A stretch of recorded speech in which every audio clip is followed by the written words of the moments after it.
ಕುಮಟಾ ಬಾಡ ಗುಡೆ ಅಂಗಡಿ ಹವ್ಯಕ ಸಂಘದ 33ನೇ ವಾರ್ಷಿಕೋತ್ಸವವು ಹೊರನಗದ್ದೆಯ ಹವ್ಯಕ ಸಭಾಭವನದಲ್ಲಿ ನಡೆಯಿತು. ಸಾಹಿತಿ ಪ್ರೊಫೆಸರ್ ಟಿ.ಜಿ. ಭಟ್ ಹಾಸಣಗಿ ಕಾರ್ಯಕ್ರಮ ಉದ್ಘಾಟಿಸಿ ಮಾತನಾಡಿದರು. ಹವ್ಯಕ ಪರಂಪರೆ ಉದಾತ್ತವಾದದ್ದು.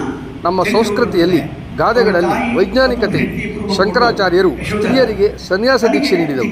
ಸ್ತ್ರೀಯರು ಪರಂಪರೆಯ ಕರ್ಮಾಧಿಕಾರ್ಯ ಮಾಡುವುದರಲ್ಲೂ ಪುರುಷರಷ್ಟೇ ಸಮರ್ಥರು ಎನ್ನುವುದನ್ನು ತಿಳಿಸಿಕೊಟ್ಟವರು. ವೇದ, ಉಪನಿಷತ್ತು, ಧರ್ಮಗ್ರಂಥ ಓದುವುದರಿಂದ ಮಾನವನ ಬುದ್ಧಿಶಕ್ತಿ ಬೆಳೆಯುತ್ತದೆ. ಇದರಿಂದ ಮನುಷ್ಯನ ಜೀವನ ಸಾರ್ಥಕವಾಗುವುದು ಎಂದರು. ಹವ್ಯಕರ ಮನೆಯಲ್ಲಿ ರಂಗೋಲಿ, ಸಂಧ್ಯಾವಂದನೆ, ಭಜನೆ, ತ್ರಿಕಾಲ ಪೂಜೆ, ಮಂತ್ರ, ಜಪ ಇತ್ಯಾದಿಯ ಬಗ್ಗೆ ವಿಸ್ತಾರವಾಗಿ ವಿಶ್ಲೇಷಣೆ ಮಾಡಿದರು. ಹವ್ಯಕ ಗ್ರಂಥಗಳಲ್ಲಿ ಯೋಗ, ಸಂಗೀತ, ಊಟ, ಕ್ರೀಡೆ ಇತ್ಯಾದಿ ಎಲ್ಲವೂ ಅಡಕವಾಗಿದೆ. ಹವ್ಯಕ ಪರಂಪರೆಯಲ್ಲಿರುವ ಆಚರಣೆ, ಸಂಪ್ರದಾಯ ಎಲ್ಲವೂ ಸನಾತನ ಧರ್ಮದಲ್ಲಿ ಕಾಣುತ್ತದೆ. ಮುಂದಿನ ಪೀಳಿಗೆಯ ಸುಸಂಸ್ಕೃತ ಬದುಕಿಗೆ ಸನಾತನ ಧರ್ಮ ರಕ್ಷಿಸಿಕೊಳ್ಳುವುದು ನಮ್ಮೆಲ್ಲರ ಕರ್ತವ್ಯ ಎಂದರು. ಹವ್ಯಕ ಸಂಘದ ಅಧ್ಯಕ್ಷರಾದ ಕೆ.ಆರ್. ಭಟ್ ಸಭೆಯ ಅಧ್ಯಕ್ಷತೆ ವಹಿಸಿ ಮಾತನಾಡಿದರು. ದಿವಂಗತ ಡಾಕ್ಟರ್ ಅನಿಲ್ ಹೆಗಡೆ ಹವ್ಯಕ ಸಂಘ ಕಟ್ಟಿ ಬೆಳೆಸಿದವರು.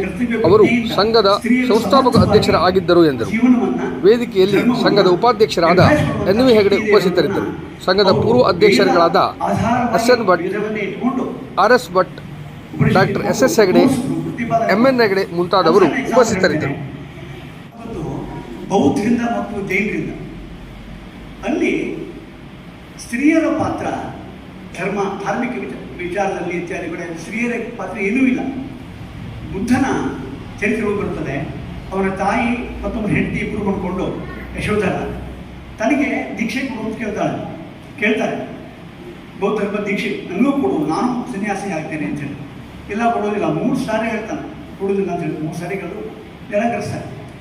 ಲಾಸ್ಟಿಗೆ ಆನಂದ ಅಂತ ಶಿಷ್ಯ ಬ್ರಾಹ್ಮಣ ಅವನು ಕೇಳ್ತಾರೆ, ಯಾಕೆ ನಿರಾಕರಣೆ ಮಾಡ್ತೀರಿ ನೀವು ಅಂತೇಳಿ.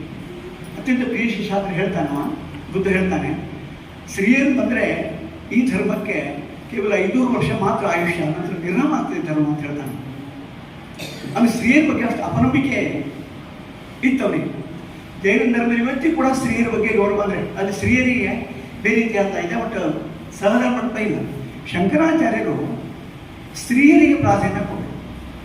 ಅಂದರೆ ಪುರುಷರಷ್ಟೇ ಜವಾಬ್ದಾರಿಯಿಂದ, ಕರ್ತವ್ಯ ಪ್ರಜ್ಞೆಯಿಂದ ಸ್ತ್ರೀಯರು ಸಮರ್ಥವಾಗಿ ಜೀವನವನ್ನು, ಧರ್ಮವನ್ನು ನಿರ್ವಹಿಸಿಕೊಳ್ಳುವಂಥ ಶಕ್ತಿ ಇದೆ ಹೇಳೋದನ್ನು ಅವರು ವೇದ ಆಧಾರವಾಗಿ, ವೇದವನ್ನೇ ಇಟ್ಕೊಂಡು, ಉಪನಿಷತ್ತು ಇಟ್ಕೊಂಡು ತೋರಿಸಿದ್ರು, ಪ್ರತಿಪಾದನೆ ಮಾಡಿದ್ರು. ಒಂದು ಸಣ್ಣ ಎಕ್ಸಾಂಪಲ್ ಹೇಳ್ತೇನೆ. ಶಂಕರಾಚಾರ್ಯರು 108 ಉಪನಿಷತ್ತುಗಳಲ್ಲಿ ಕೇವಲ 10 ಉಪನಿಷತ್ತಿಗೆ ಮಾತ್ರ ವ್ಯಾಖ್ಯಾನ ಬರೆದರು. ಅತ್ಯಂತ ಪುರಾತನ, ಅತ್ಯಂತ ಹಳೆಯ ಉಪನಿಷತ್ತು ಈಶಾವಾಸ್ಯ ಉಪನಿಷತ್ತು ಅಂತೇಳಿ. ನಿಮಗೆಲ್ಲ ಆ ಶ್ಲೋಕ ಗೊತ್ತಿದೆ. ಈಶಾವಾಸ್ಯಂ ಇದಂ ಸರ್ವಂ ಯತ್ಕಿದ್ದ ಜಗತಾಂ ಜಗತ್ತು ತೇನ ತೆಕ್ತೇನ ಪುಂಜಿತ ಮಾಗತ ಸಿದ್ಧನ ಬರ್ತದೆ. ಅಲ್ಲಿ ಆ ತತ್ ಹೇಳೋ ಶಬ್ದಕ್ಕೆ ಅದು ಅಂತ ಹೇಳ್ತೇವೆ. ತತ್ತಂದ್ರೆ ಚೈತನ್ಯ.